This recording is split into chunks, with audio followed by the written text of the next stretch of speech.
Welcome back to the show, everybody. We got a great one for you today. Today, we're going to talk about the implications of what the on and off ramps and the development of all these CBDCs around the world really means and how it can drive the price of XRP to $10,000 per coin.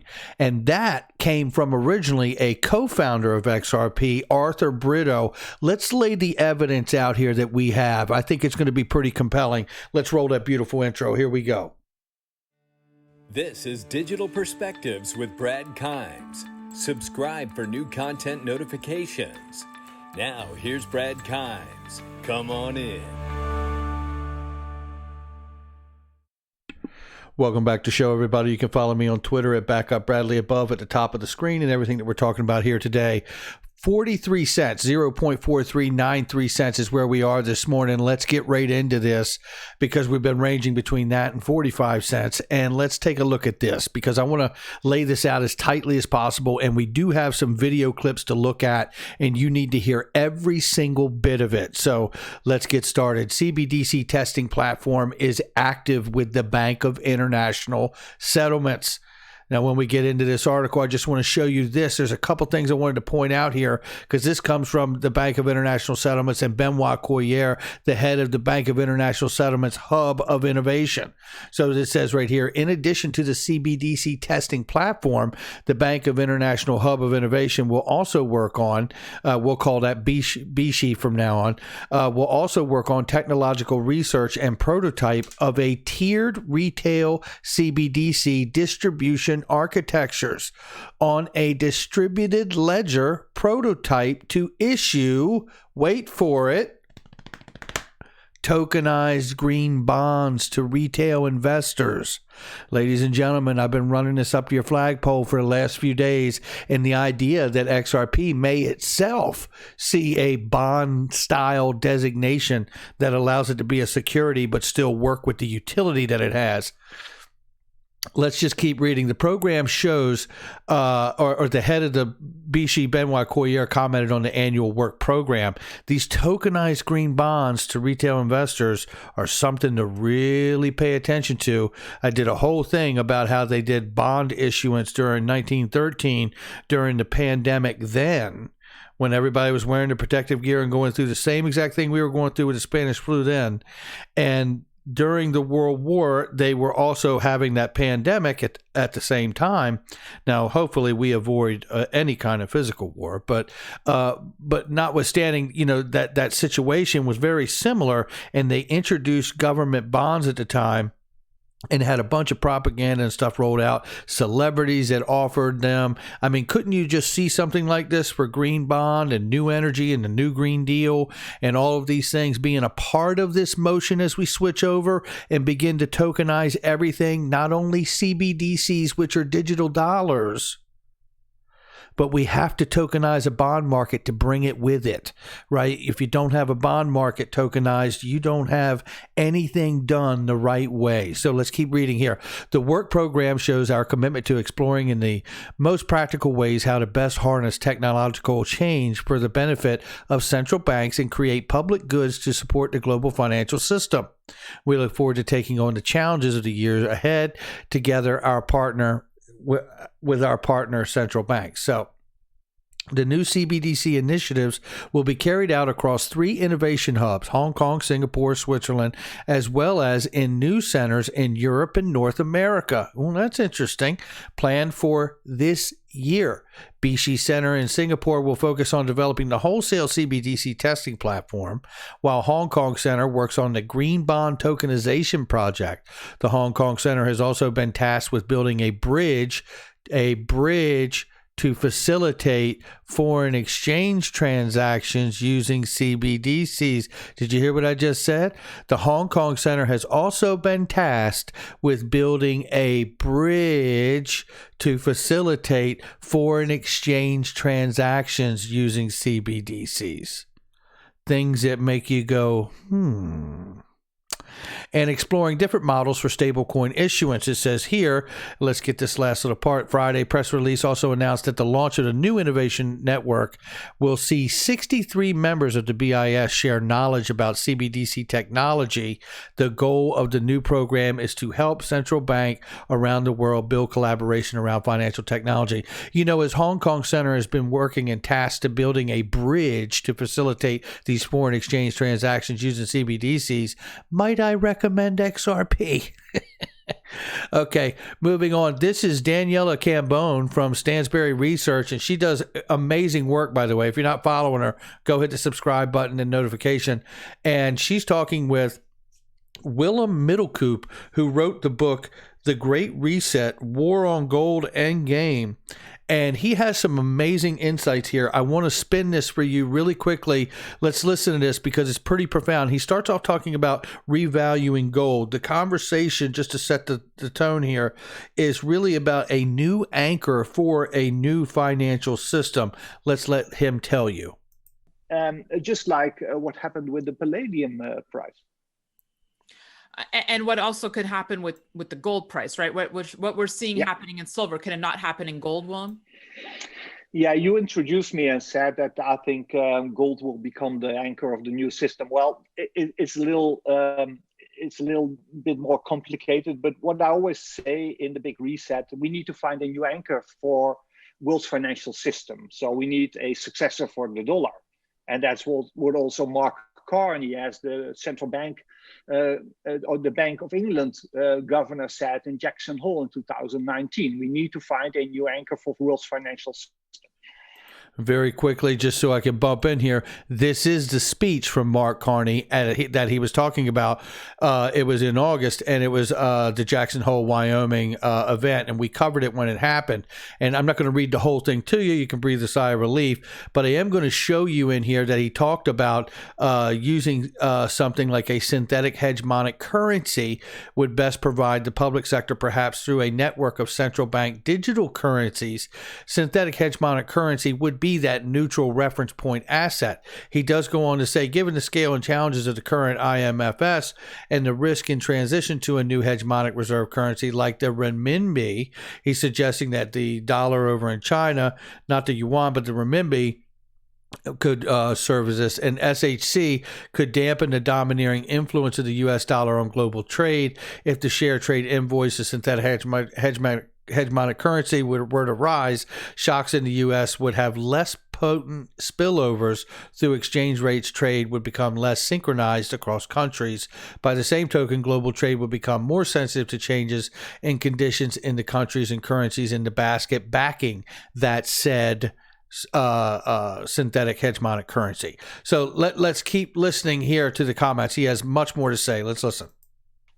We need debt restructuring. So that's another part of the book. So we need to find a solution for the mountain of debt.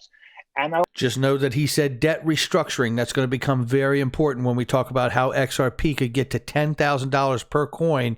This is per the comments of co-founder of XRP in the XRP ledger, Arthur Brito, to complement what Willem Middelkoop is talking about here. I also have the thesis worked out in my book that there will be a revaluation of the gold price. There will be revaluation of gold. Do not think that that's out of the realm of possibility. You know, in the 1930s, that's exactly what happened here in the States. They actually had citizens turn in their gold, and then after they had everyone turn it in, they ended up revaluing gold to a price they needed it. Because of market forces, like we see now in silver, demand will overwhelm the supply, or central bankers might decide to revalue gold much higher, because that can be a way to solve a possible crisis around the dollar as well. We've seen that in the 1930s as well. There was a gold revaluation in the 1930s to solve the crisis. So a revaluation of gold and silver are coming. We're in the process of that, as you see with silver. And I think gold might be reintroduced within the financial system, and maybe the next world reserve currency will be gold linked, but I don't think we'll go back towards a full gold standard again. Right. Okay. So on that point, let's take it a step further here. Because I know you talk about, you know, the IMF alluding to a new Bretton Woods moment. But when we're looking at this new Bretton Woods, the chatter is really around a digital currency, right? We see Yes. China in the process of testing out a digital yuan. There's talk that the euro will roll out a digital euro sometime down the road.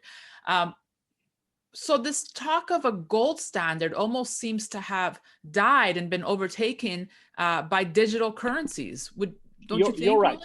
Hmm. Yeah, you're right. But it gets very interesting now because, as you might know, the IMF has the special drawing rights. It's the IMF money created at the end of the 1960s. China proposed to use the SDR as the new world reserve currency, but the US opposed that. China also proposed to add gold as a sixth currency to this IMF currency basket we call the SDR. So gold could be reintroduced by adding it to the SDR. US is opposing this, but a very interesting development can be seen because the Federal Reserve is creating a digital dollar. The ECB is working full speed to prepare a digital euro. And of course, so the Federal Reserve is building and creating a digital dollar. Things that make you go, the Chinese have been busy rolling out their digital currency.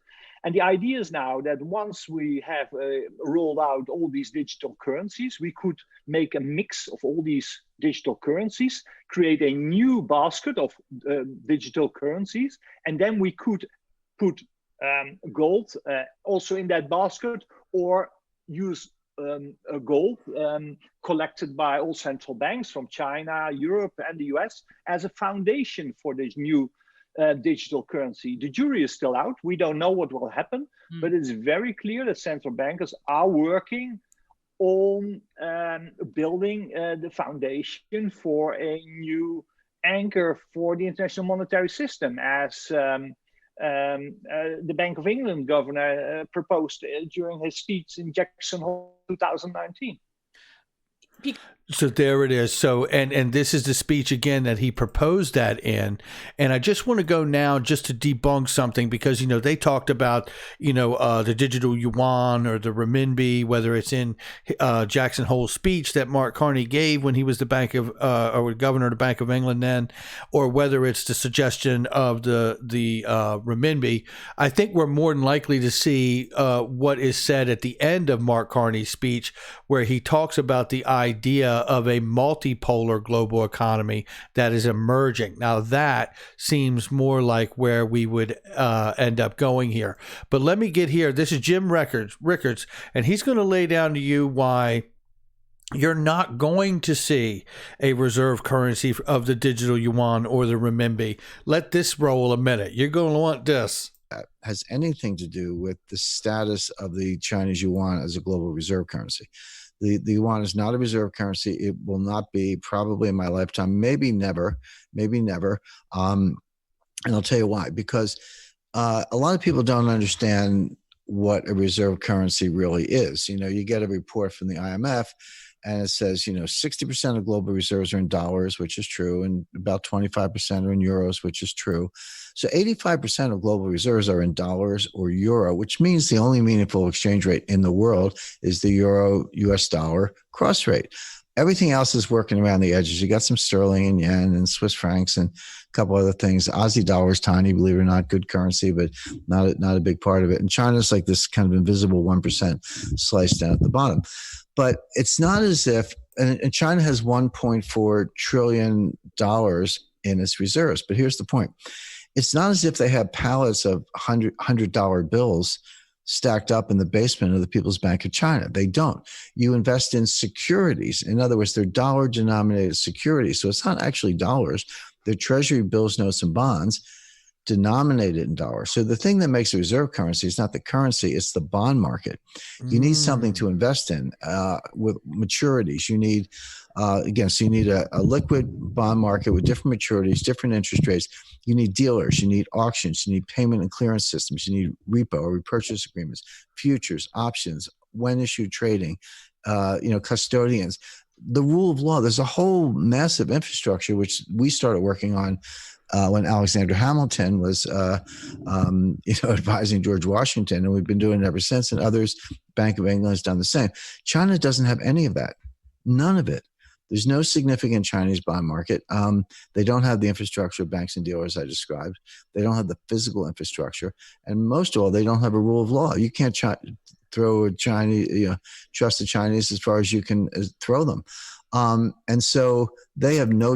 And there you have it. I think he said it just about as plain and as forward as anybody ever could. Oh, do I like Jim Rickards. Here is a document from the worldbank.org talking about the suggestion of a new multipolar international monetary system. And of course, I looked through this document. It does not say anything about Ripple or XRP, just full disclosure. But what it does do is talk about the idea that you have the European region and the euro. You have the North American region, which they really compartmentalize to that North America region, right? And not just the US or Canada, right? And then they talk about BRICS, which is a coalition between Brazil, Russia, China, India, right? And those counterparties. And I believe even is it South Africa too? Or I believe so. At any rate, taking these three regions and then bringing them together as regions, just as you see in the European zone, and then working something between them and having a neutral reference point potentially between that, and how all these things could be asset backed. Now that's pretty damn interesting. Now let's keep moving, because here is the actual news clip when Mark Carney gave that speech, and listen to the way they ran with it on mainstream media here at the time on CNBC. For the creation of a new virtual currency that could ease the reliance of the world on the U.S. dollar, which he says creates some of the problems that we have today. And there you have it. And that's the way they laid it down. And again, in the group of 30, which was in 2020, they took the remarks from 2019 from Mark Carney, who went on to suggest coordinating the introduction of a global official sector stablecoins. And he went on to say, Carney has raised the question of whether a global coordinated systemic hegemonic currency or synthetic hegemonic currency, it could be either one because I've heard it expressed both ways, could dampen the spillover shocks associated with the dominance of the U.S. dollar as a reserve currency. A systemic hegemonic currency could, for example, be a stable coin backed by a basket of deposits at different central banks. It is possible that such a stable coin could be valued for cross-border payments or valuable for cross-border payments, serving a function similar to that offered in the private sector by Ripple. He names Ripple and goes on to say a real-time gross settlement system, currency exchange, and remittance network whose digital currency XRP leapfrog slow and expensive correspondent banking. How good does it feel to hear them say the words, right? They didn't beat around the bush and describe the daylights out of it and never say it. He says it. He says the words, Ripple XRP. And by the way, he says it in the understanding that that is what a global stable coin is. And we know that the Financial Stability Board has been doing an enormous amount of work on the international level. Financial Stability Board connected to the G20, often working with the BIS as well, who just happens to be testing CBDCs with over 63 members. North America included, the Fed included. Regulation, supervision, and oversight of global stablecoin arrangements, which is what Mark Carney said XRP is. We don't have to guess here. XRP is perfectly positioned to serve as a world currency. It can be held in significant quantities to provide liquidity for foreign exchange reserves, international transactions, and investments. and all of the other uses throughout a global economy. In an earlier article, XRP was designed for $10,000. Mark Phillips, who wrote this article in 2019, I quoted Ripple Labs co-founder Arthur Brito, who wrote, XRP must be scalable to accommodate 7.5 billion people. Does that mean that it was designed to be used for every human on the planet and to serve as a world reserve currency? The answer from Mark Phillips is yes and yes. He goes on here to show a breakdown of the countries and their GDP, the gross domestic product. And if you come down here, look at the XRP's ability to scale. At its creation, a total of 100 billion XRP were created, as we know.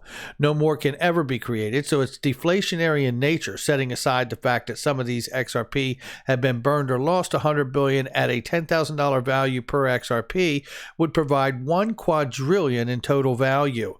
That is enough to easily account for the 244 trillion in global debt, which was at the time of this article. It is much higher now because of the pandemic, but not outside the realm of XRP being able to handle that number, obviously.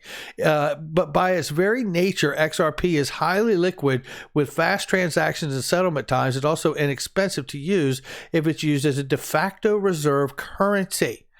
There is no need to exchange it for fiat currency, though this is also easy to do across multiple currencies and payment networks via the Interledger Protocol, the ILP, which was gifted to the W3C, which is the International Standards Body Committee that oversees the standards and principles of the internet we use on Earth. XRP will be a reserve currency and it will be used to pay off debt. Let's look at this section here because it speaks to the conversation that Willem Middelkoop was having with Daniela Cambone and at Stanberry Research. Let's listen to this. It will solve the debt crisis without devaluing fiat currencies. For example, the U.S. government and other governments could buy XRP at a very low OTC rates, which would not drive prices up on retail exchanges. Likewise, major financial institutions could also stock up on XRP extremely attractive prices. When all systems, policies, and agreements are in place, they simply announce XRP will serve as a reserve currency, and I'd like to add a bridge currency, if you will.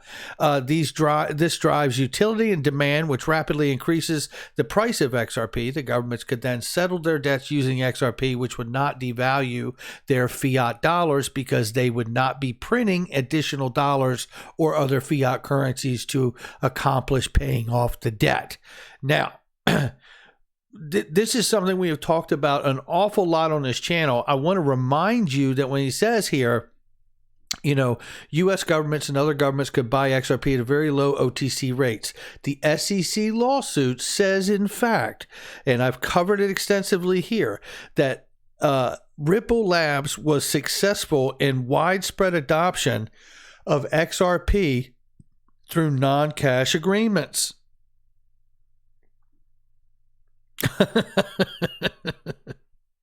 That could mean, and they have confirmed pre-allocation and pre-contractually selling XRP based on someone's volume and how much volume or utility they can bring to the network.